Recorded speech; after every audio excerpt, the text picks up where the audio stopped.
બોલીએ કૃષ્ણ કનૈયા લાલ કી જય।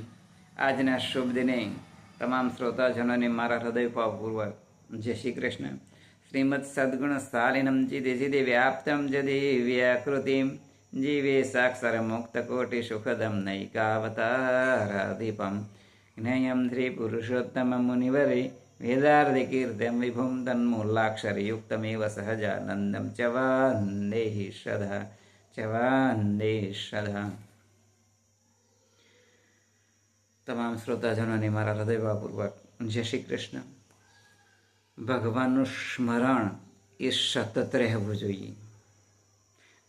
આપણે એક દ્રષ્ટાંત દ્વારા એક વખત કબીરજી એ પોતે કાશી નગરીની અંદરથી એ પસાર થતા હતા। થોડે આગળ વધ્યા એટલે એમને તરસ લાગી, એટલે એ કૂવા ઉપર બે બહેનો એ પાણી ભરતી હતી અને ત્યાં જઈ અને આ કબીરજીએ વાત કરી કે મને તરસ લાગી છે, તો બહેનો મને પાણી આપો। એટલે આ બહેનોનો તે વખતે સંવાદ ચાલતો હતો, બંને બહેનોનો। એક બહેન કહે બીજી બહેનને કે જુઓ, મારો પતિ એ મને ખૂબ ખુશ રાખે છે, મેં એમને કહ્યું નથી, છતાં પણ એ મારા માટે એ પોતે સોનાની નથણી એ લાવી અને મને આપી છે। એટલે કબીરજી હતા એ હસ્યા અને પછી એમણે દોહો લલકાર્યો, નથની દી જીસ યારને સુમિરન બાર બાર, નાક દિયા કર તારને ઉસકો દિયા વિચાર। જેણે નાક આપ્યું છે ભગવાને એનો તો કોઈ વિચાર જ કરતું નથી, પરંતુ એક નાકની નથણી એમના પતિએ લઈ આપી તો વારંવાર એ સ્મરણ કરે છે।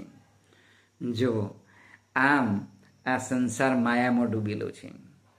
જ્યારે આ ભૌતિક સગવડો પાછળ એ થોડુંક ક્ષણિક સુખ મળે ને તો એ પોતે આનંદ અનુભવતો હોય છે, પરંતુ ખરેખર આ માયાની અંદરથી બહાર નીકળી અને જો એ જ રીતે ભગવાનનો વિચાર કરવામાં આવે તો ખરેખર એ જીવનું રૂડું થતું હોય છે। હવે આ બહેનોએ પાણી આપ્યું, કબીરજીએ પીધું અને પછી પેલા બહેનોએ પૂછ્યું કે આપ જે દોહો બોલ્યા છે તેમનો અર્થ શું થાય? ત્યારે કબીરજીએ પેલી બહેનોને કહ્યું કે જો ભગવાને આપણને આ નાક આપ્યું છે, શરીર આપ્યું છે, એનો વિચારને સ્મરણ કરતા નથી, અને તમે જે નથણી આપી છે તેમના પતિને વારંવાર તમે યાદ કરો છો। ખરેખર તો આપણે આ જે ભૌતિક સગવડો છે એની પાછળ દોટ મૂકીશું તો થોડા ક્ષણ માટે એ સુખનો અહેસાસને અનુભવ થશે, પરંતુ જે વ્યક્તિ ભગવાન પાછળ એ ચાલે છે એની પાછળ દુનિયા ચાલે। માટે ભગવાનનું સ્મરણ એ સતત કરતા રહેવું જોઈએ કે જેથી એ જીવનું અતિશય રૂડું થતું હોય છે। એ જ આજના શુભ દિનની પ્રાર્થના। બોલી કૃષ્ણ કનૈયા લાલ કી જય।